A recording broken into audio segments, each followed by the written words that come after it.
Insiden jembatan kaca pecah di wisata Degeong, Kompleks Hutan Pinus Limpa Kuwus, Kabupaten Banyumas, Jawa Tengah mencuri perhatian publik. Sejumlah fakta terungkap di balik insiden jembatan kaca pecah yang menewaskan satu orang wisatawan itu. Dikutip dari Tribun Jateng, jembatan kaca di Degeong tergolong wahana baru.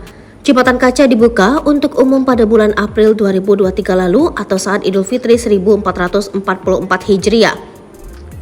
Jembatan kaca diketahui memiliki ketinggian 15 meter dari permukaan tanah, sedangkan panjang total keseluruhan mencapai 75 meter. Ada patung tangan raksasa berwarna emas yang menopang jembatan kaca berbentuk T. Untuk urusan kaca, pengelola menggunakan jenis tempered dengan ketebalan 1 cm dan memiliki ukuran 122,4 cm. Bagi pengunjung yang ingin menikmati sensasi melintas atau berfoto di atas jembatan kaca ditarik biaya Rp10.000 per orang.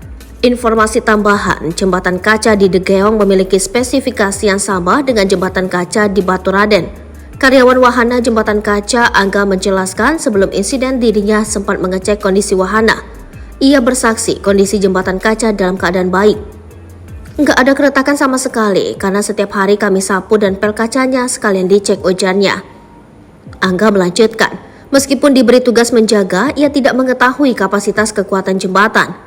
Ia tidak tahu berapa orang yang mampu ditahan jembatan kaca dalam satu waktu. Saya tidak tahu persis kapasitasnya berapa dan yang jaga 2 orang, Ibu Angga. Meskipun demikian, Angga menegaskan pengelola Degeong siap bertanggung jawab. Dirinya juga sudah diminta atasan untuk menutup wahana jembatan kaca sementara. Dari bos suruh ditutup dulu, nunggu perkembangan, tapi kami selaku pihak wisata ini bertanggung jawab sepenuhnya, tanas Angga. Penyebab pecah masih misteri. Dinas Pekerjaan Umum Kabupaten Banyumas sudah turun tangan melakukan pengecekan terhadap jembatan kaca yang pecah. Petugas DPU Bidang Penataan Bangunan, Imam Wibowo, mengaku belum bisa memastikan penyebab insiden. Penyebabnya sendiri belum tahu, tapi kaca yang pecah adalah satu lempeng ukuran kaca 122,4 cm katanya.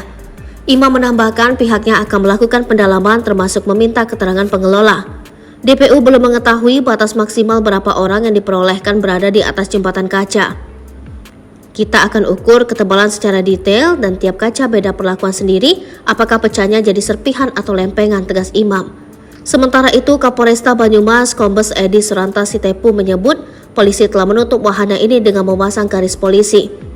Olah tempat kejadian perkara juga dilakukan guna memastikan kelayakan jembatan kaca.